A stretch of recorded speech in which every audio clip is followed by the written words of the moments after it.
একদিন বিকালে মেঘের হাওয়া দিচ্ছে, এমন সময় মা ডাকছে, শোনো মা, ফ্রিজে কিছু চিংড়ি আছে, কুমড় একটু বাকি আছে, চলো একটা ভর্তা করি চিংড়ি মাছ দিয়ে।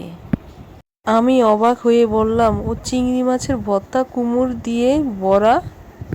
খেলেই বুঝবা ভাত যে রাজকীয় হতে পারে। চলো এবার রান্না করে। আগে পেঁয়াজ, চিংড়ি মাছ, টমেটো, একটু রসুন, কাঁচামরিচ দিয়ে ভালোভাবে ভেজে নিব।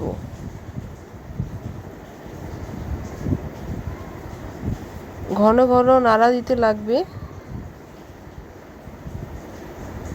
পরিপূর্ণ ভাজা হয়ে গেলে তার সাথে আমরা অ্যাড করব ধনিয়া পাতা। ধনিয়া পাতাটা দিয়ে একটু নাড়াচাড়া করে ভালোভাবে নাড়াচাড়া দিতে লাগবে। তারপর আমরা এগুলো ব্লেন্ডার করে নেব। তারপরে একটি কড়াইয়ের মধ্যে তেল দিয়ে ওর সাথে কালি জিরা দিয়ে সেই ব্লেন্ডার করা চিংড়ি মাছের ভর্তাটি দিয়ে দেব। এগুলো ভালোভাবে টেলে নেব, শুকিয়ে নেব একবারে। তারপর আমাদের একটা ব্যাটার লাগবে, বেসনে চালের গুঁড়ে কালি জিরে দিয়ে। তারপর কুমড়োটা আমরা এইভাবে কেটে নেব। কেটে তারপর ওই ভর্তাটা দিয়ে তারপরে ওই ব্যাটারটা দিয়ে চুবিয়ে দিব।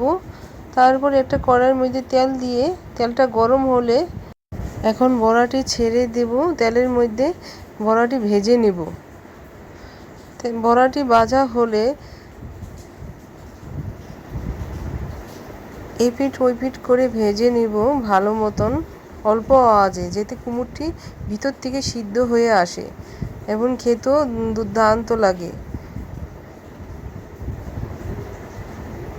মিডিয়াম করে দিতে লাগবে আঁচটা। এই ছিল আজকের রেসিপি। খুব সহজ ও ঝটপট বানানো যায় আর সুস্বাদু অসাধারণ।